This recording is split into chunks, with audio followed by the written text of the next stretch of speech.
Welcome to Access Granted. I'm your host, Mike Iannelli.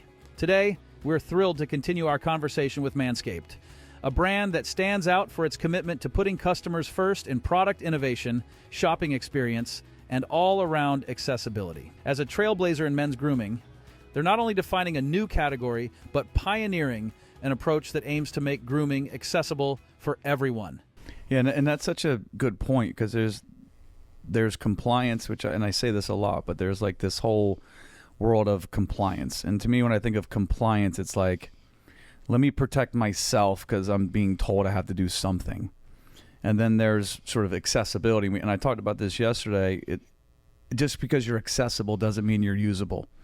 And so it's sort of this evolution from like compliance to access to usability. And then to me, I always use the word universal experiences. And I don't see that being floated around a lot. I think I've seen it before. I mean, I'm sure it's a word that not like I made that up or anything, but to me that's what it's about. It's like making sure that every human being has the same experience that they can possibly have. And for you all, again, that's a big deal, because you're right. There are hundreds of thousands of brands out there that are not doing it right. And things are about to change too, because there's a lot of new requirements coming out with legal and the DOJ. And look, at the end of the day, this is about doing the right thing. Making sure that ultimately that all people have the same experience. Because again, you're missing out. Mm-hmm. Right? And then you talk about reputation, right? We talk about reputation, knowing that Manscaped is not only creating cool products, but they're making sure that everyone can use them. That's a huge differentiating factor in the marketplace. So when you first got this report, you're like, in that meeting, right? Because we walked through that with you. What was your sort of first was it like, oh, this is incredible, or like, holy cow, I had no idea? Like, what was it? I want to lie and say that it was incredible, but it was pretty daunting. We do have several other initiatives going on. When we got into accessibility, we had to add that in, make sure to be working on it. But I think it was valuable. It's not just that we were marking off that list and making sure things were completed, but I've seen our entire company, starting with the dev team, focused on accessibility. And it's amazing over the past 2 years how much better our engineers are at being able to point out things, understand things. In code reviews, I see it being called out. Team's great with seeing things. So Preston and Dustin are front-end developers. We meet with Ablr every other week, but it's amazing just to see in code reviews calling out missing ARIA tags, not needing to check with, like, we have a lot of things where it's like, check with Ablr to make sure that this is accessible. And then we will send it over to Kim and have everyone on Ablr run through it. We have this way that we can deploy previews, which allow us to show what the code change is and then have a UI to test on. And we'll constantly send this over to Ablr. We have Ablr as our stakeholders on most of our features to see if they are still accessible. And we can point out saying, like, we made this change to this element. Is this working as expected? And 9 times out of 10 we get back like, yes, this is perfect. But there's always that time where it's like, hey, this is actually confusing, can you tweak it here? And then we work with Ablr, make a code update, reshare the preview, and able to make sure that it's checked off, approved by Ablr, and move along the list. So it's been invaluable, but it's shocking just to see how, I think now our dev team is accessibility experts, which is impressive to say. I'm not sure if that happens in other companies, but it's I starting feel like it's for us. It's starting, and one of the things that I'm thrilled about, we have that workforce development program where we train individuals with visual impairments, low vision, in cybersecurity, in digital marketing, in Salesforce. But the largest one we started off with, which is an accessibility analyst, certified accessibility analyst. And so all these sort of, again, you're probably not affected by it today, but these public institutions, anything public, as state requirements are being rolled out right now that by 2026 at all state, and there's 4 or 5 different states right now, but it's starting to roll out that by 2026, all content, not just a website, everything has to be fully usable for all people. And to me, I love the connection, because when you think about, you guys are becoming experts, you're learning and growing. But the thing is I believe that every organization should have a certified accessibility analyst on their team that has a disability, that is a native screen reader user. And to me, that is not only can they audit content and be that sort of go-to, because everything, again, accessibility isn't just a one and done thing. It's just part of the QA. It always has to be done. And I think in 2, 3, 4 years from now, it's just going to be a best practice. But now we're training people to help incorporate those individuals into our clients. And so when you think about the expertise, and I want to go back to this manual testing thing, because, you said it in the very beginning, they're all different kind of tools, right? It's great to have a tool to check up on something. It's great to have some, but to me, when you think about this experience of changing the way things are done, it goes back to manual testing.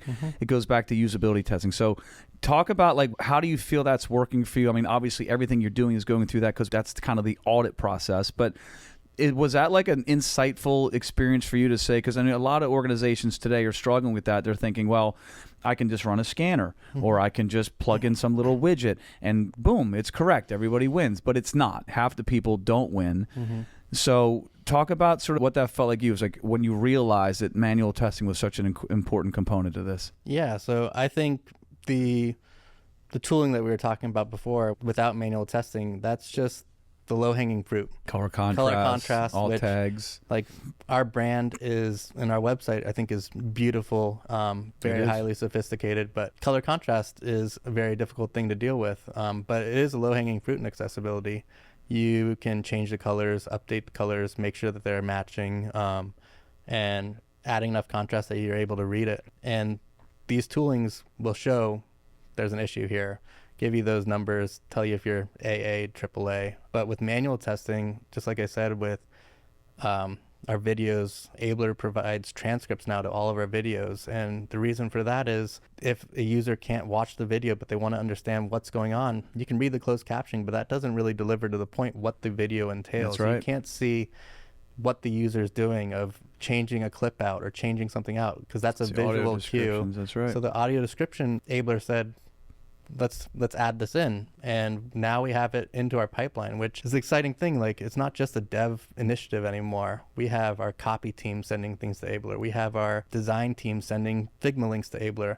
We even have marketing team reaching out, email team, e-commerce team. Everyone's reaching out to Ablr, and we're expanding to multi-department interactions with Ablr, which started with just I'm getting chills right now. I think it was just, I'm not gonna lie, like to see where we were and how hard it was to do something that had so much purpose and service and intention, to hear that such a company that I respect so much and that I use your products, and to hear that, like, it's actually rolling out through all these other departments, and you guys are like embracing this as an organization and as a culture. It just makes me feel just so incredible. Yeah. It really does. Yeah, we receive things from our vendors, and the design team's even calling out, like, oh, we need to run this past Ablr. Let's put in an Ablr review. So it's before even dev mentions it, which I think a lot of companies' amazing. development team is sort of that guardrail of, we need accessibility. I've heard our design team, Steven, Haywan, Sherwin, Andre, Horatio, they call out, is this accessible? Is this going to pass? Has Ablr approved? It's just been phenomenal to see that happening. It's like there's such a commitment to this, and I know we just started, we re-upped our engagement. We started incorporating the assurance programs. What does that mean? What is your understanding of assurance? I usually like talking about documentation is a living thing, and our website's a living thing. We passed that audit. That audit was sort of a point in time stance. If that doesn't get changed, that doesn't continually getting updated, we could check off all these boxes, and at 2022, when we finished most of the audit, okay, we're done, we're accessible, let's move on, let's go on to another initiative. But I think with Ablr, that audit is a living sheet that will always be updated on, always be expanded, because we're growing exponentially. We're adding new features, we're adding in new flows, we're adding in new products, we're adding in new templates, and we need to make sure that we're continuing to be accessible. I remember we just introduced a flyout cart, which was a completely different flow than what we've had previously, where we actually had navigating users to a cart page. The flyout cart was a modal that pops up, and we need to make sure that when that modal opens up, that not only is it visually, you can see that it's happening, but also that screen readers understand that the area of emphasis is shifted to there, so they can understand how to get from a PDP, a product detail page, to checkout. It's no longer just a page change, it's a modal that has the checkout button on it. So making sure that not just people can see that you're supposed to click there, but also screen readers understand. You know, when you think about the future and the commitment to it, I mean, obviously we're loving the partnership. The team just loves working, and that's one of the things I love. We just try to have fun with this, right? Like, we try not to take ourselves too seriously, but it's trying to do things that matter. And so when you think about like your position in the future of what do you see out there in terms of accessibility as you guys continue to evolve? I think previously, if we weren't working and dedicating to accessibility, we probably wouldn't be thinking about it. At my previous companies as well, it was a hard thing to think about just because it takes time.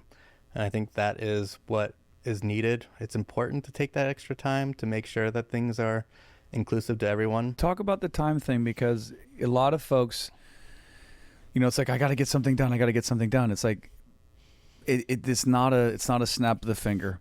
It's the identification of it all. It's the testing of it.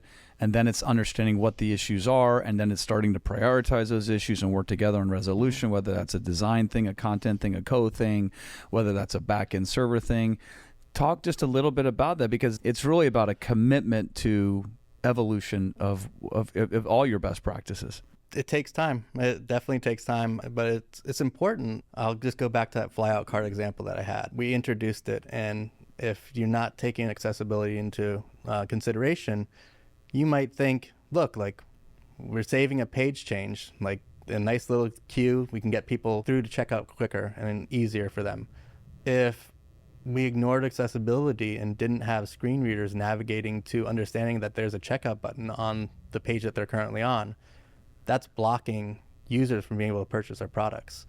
And it's an easy thing to miss, because if we didn't have Ablr and we didn't think about that first, we could be creating a dead zone. I'm not sure what it's called, what Ablr calls it, but it's something that we've had screen recordings from Ablr saying, like, I don't know where I am. And that I've heard so many times. And then when our team's using a screen reader, they also can say, like, oh, I understand why there's a skip to main content button, because I don't want to hear the navigation, which is a very long list of things, every single time a page changes. I don't want to have to navigate and go through this when I just want to see what page I'm on and understand what the content of this page is. So I think it's invaluable to understand, to make sure that we can service to anyone. Yeah, that's a great answer. I mean, the abyss is, I can't stand when I go to websites. It's just terrible to begin with, and I can see how terrible it is. Imagine having to listen to that and get stuck in this with a screen reader over and over and over, getting lost. It's like, it's just such a terrible experience. And it's good that you guys are resolving those, and you guys are thinking of everything, man. Like that just makes me feel so good, because our team has been doing it so long, and when you find organizations that are on board with it, it's like, it's rewarding. What we do is not necessarily the most rewarding thing, right? But when you see organizations that are actually committing it to, because for the longest time it was always a reason why not to. But then when you start to see it come to fruition, where organizations like Manscaped are jumping in and they're incorporating it through their entire organization and they're committed to it, I just think other organizations will see this and say, wow, we need to be like Manscaped. I hope. And I hope too, because it's a world that, we're all aging into a disability. We're a minute away from one, and we all just have our blinders on. Like, it's like, oh, we're just all selfish about what we are, right? But walk out that door today and boom, trip and crack my head. I'm in a wheelchair, right? Yep. None of this has been thought of, and so I just think we're on the cusp of something really amazing, especially when you start thinking about AI and you start thinking about how content's being created. It's just it has to be part of the DNA. And you think about goals in the realm of accessibility inclusion. I mean, obviously there's an inclusion piece of this too, but right now, from your position, what is like sort of out there in the immediate future from like a goals perspective? Like, what are some of the things that you think you want to achieve, or some of the new best practices you want to incorporate, or are there things like that you have targeted? We are constantly going through evolutions of our website and thinking about new ways to provide ability to purchase our products, and some of them are more complicated than others. We have some things coming down the pipeline that I'm hoping, as we work with Ablr, it's very cool features, but it's also going to make it complicated accessibility tasks. But I think with Ablr, we're going to be able to accomplish it. So it's important that we add these new ideas that our business and design team and everyone thinks about. That's going to look really cool on the website. We also want to make sure that people can understand what it is, and it is accessible. Now, are you rolling some of these insights and learnings that you have gained from the Ablr team into things like email marketing or social media or digital advertising? Like, Yeah. is that something that's starting to? Because again, one of the things I want to talk about in this little section here is how Manscaped is rolling. You mentioned it earlier, other divisions. Yeah. I'm interested in seeing that, because that to me that's a game changer when you start incorporating legal and creative and design and product. So talk a little bit about that for me if you could. We're always evolving our product detail page, PDPs, coming up with new designs, coming up with new ideas. It's nice, like before the designs even come to the development team, we're sending it to Ablr, asking if what's accessible, showing what these interactions are going to be. If it's like a hover to reveal more text, how would that work for a screen reader? How would we be able to navigate to it? And we have these cues that the design team adds of saying, like, if this is a focusable element, then reveal what the text is. So then when a screen reader focuses on it, it won't just be the image. It's going to show what the text is and read it out so you understand what is happening. It's not just a pretty site, but it's also informative And functional. And then we also have our e-commerce team. They use a testing tool, Dynamic Yield, which we can use to test things before they go into our actual website. So adding in a unique section, adding in quizzes, adding in different things. We're running those by Ablr to make sure that those are accessible, make sure that those make sense. Now, where did this come from? Like, what was the sort of, because it sounds like each department has a responsibility. Now, was that like a formulated plan, or was it just happen organically? No, it happened organically. We've created a task queue in our processes that anyone can add into and send to the Ablr team to be able to respond and give us feedback. And more departments are taking it on, which has been great to see, because we like to be the champions of accessibility, but we also want the rest of the teams to also think about it. And now they're proactively thinking about it. In terms of like we talked a little bit about the functionality. How do you guys balance that out? Because I mean, and again, I know that may not be the department but each department, there's always this functionality versus aesthetic versus experience versus brand, and there's this whole combination of, okay, we got it with this cool brand, we've got to have great shopping experiences, we have to have the great visual aesthetics, our products need to meet that. Like, how does that all come together? Honestly, I have no idea. We just make it happen. It just happens. It's sort of this flow. I think just having accessibility thought of in the creative process is the most important thing, because you can make a bunch of cool things. And when you think about accessibility, you can tweak it ever so slightly to make it accessible, but still look beautiful, functional, and on point with our brand. I think it's just having that knowledge. I see the design team seeing that and understanding, oh, like, I need to darken this background to make the text stand out more so it matches the color contrast. Or, oh, I need to not put text in this place because it's not going to be legible. Or I can't make this text as small as I want it to be. I need to make it a little bit larger so people can see it. And it's still going to look beautiful, but it's like small tweaks that are going to keep exactly what the idea was, but also making it legible. You know, one of the things your website says, and we talked a little bit about this earlier, but skincare products are designed for your most delicate parts, which we're talking about balls, making hygiene easy, convenient, and effective. So what does that mean to you? Yeah, I think the goal of our products is to make them intuitive and be able to keep them safe. That's the most important thing. We don't want to have any accidents. We don't want to have any issues. We want to make sure that the person feel good, look good, do good. It's really important. I don't know, I guess you don't have it, but when you get out of a barber, get a good haircut. Well, what are you trying to say, dude? Well, you get your beard trimmed, maybe. Well, I'm going to buy your product now because I'm a huge fan of all the. I didn't know the beard trimmer was out. I haven't seen that in commercials yet. Yeah, so. But I think it's important. If you are using our products, you are going to feel good, and hygiene's important, and just being able to have an innovative, comfortable process. Shouldn't slow you down, but it should make you feel good. One of my favorite products, which is one of our smaller products that doesn't get recognized a lot, and I think a lot of people on our development team, it's one of our favorites, is the body buffer, which is basically like a loofah, but a silicone loofah I can scrub your whole body. I travel with it. I take it everywhere I want. I love it. But it's just these products like exfoliating kind of thing. Exfoliating.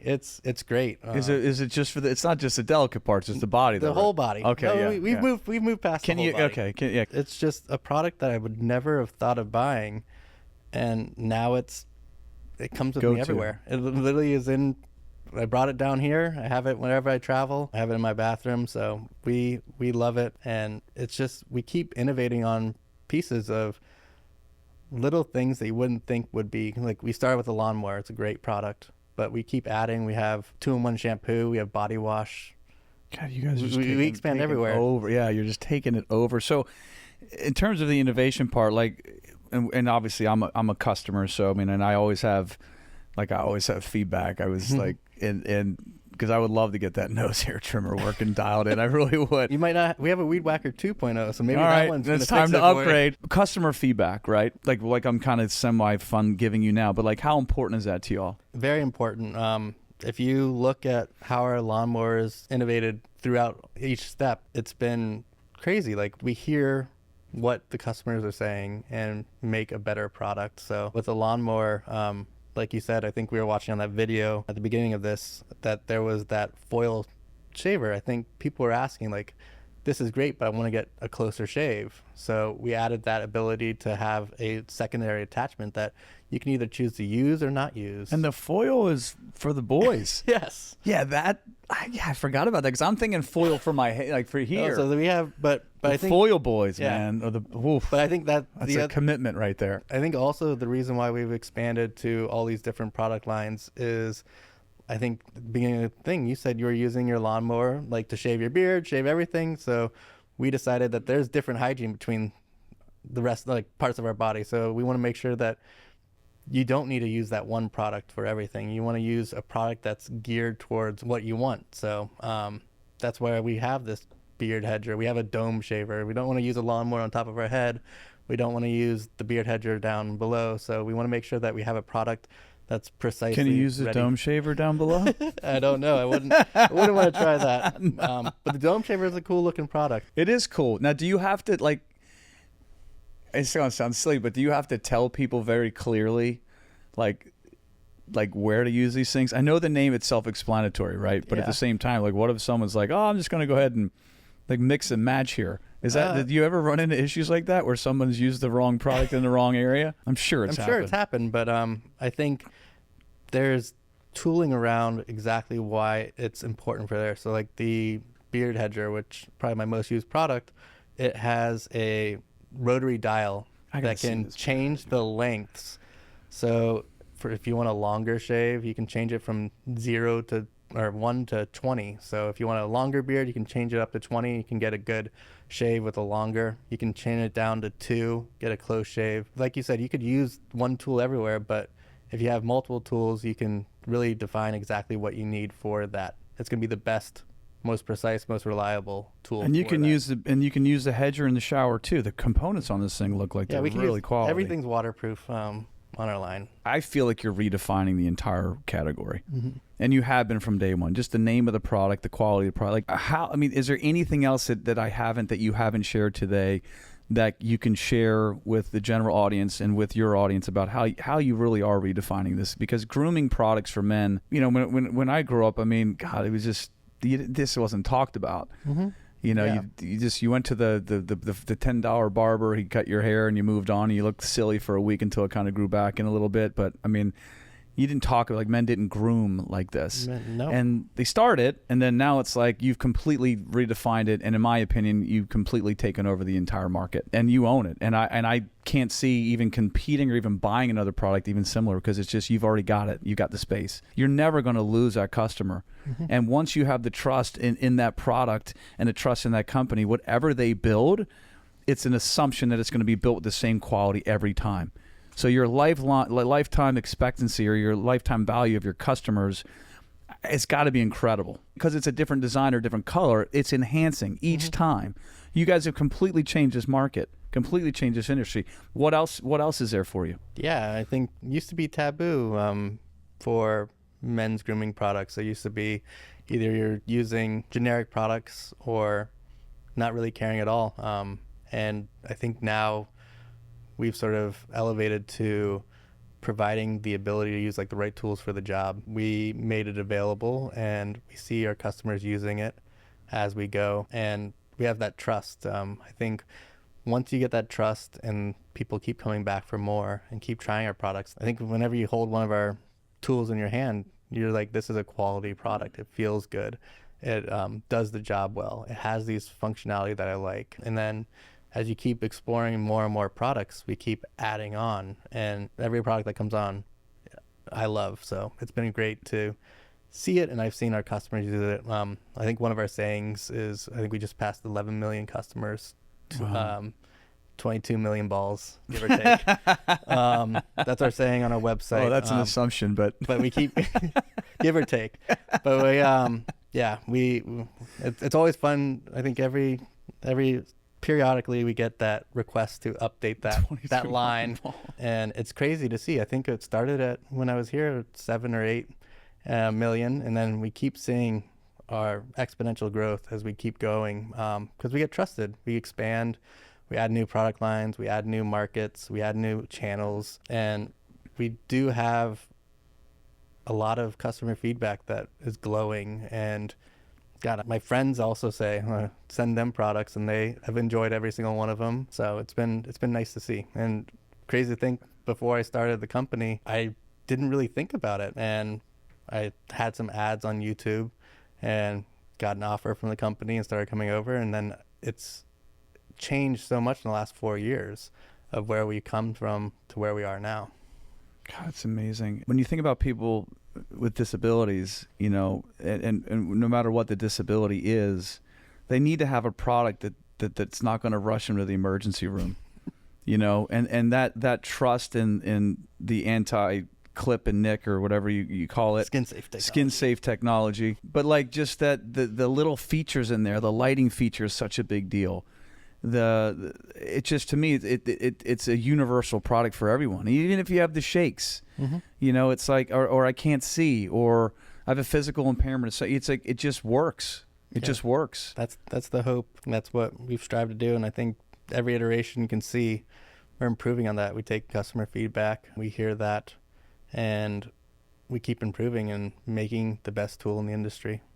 Yeah, by far. And man, this has been great. I think we're getting close to wrapping this here. I want to give you a couple Ablr tees. By the way, they're not as cool as yours, but these are the softest tees. And awesome. Your wife will love it because they become great sleep shirts. But man, I appreciate you being here. Any other thoughts or questions that you want to add on to this show? No, I appreciate it. And I'm just so thankful for Ablr. It's been a great partnership that we've had, and everyone over there come very close with, and just been exciting. I remember talking to you in 2021 before I even knew you, and it's a long time we ago. thought it was a great partnership. We didn't know what it was going to be. When we've gone through the accessibility audit to now reassurance and accessibility statement on our website, to our entire company knowing who you all are, and making sure that we are trying to do the best we can.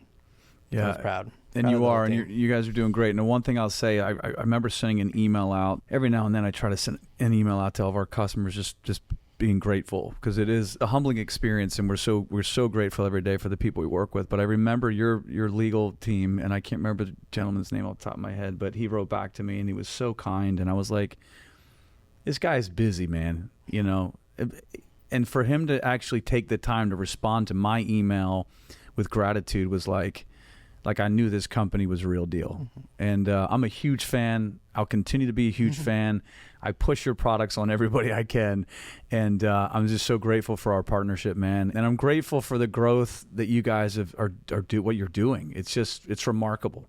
It's really remarkable. And I hope that everyone sees what this company is doing, because this is the courage. This is the best practice. These are the things that matter in life, and you guys are doing it all right, man. Thank you for tuning in to Access Granted. We've loved sharing Manscaped's journey to make men's grooming more accessible for everyone. Their commitment to inclusivity and innovation is inspiring, and it's a partnership we're proud to support.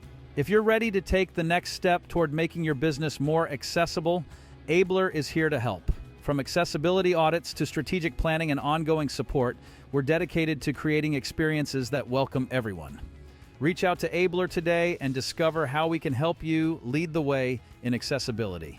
Thanks for joining us, and we'll see you next time on Access Granted.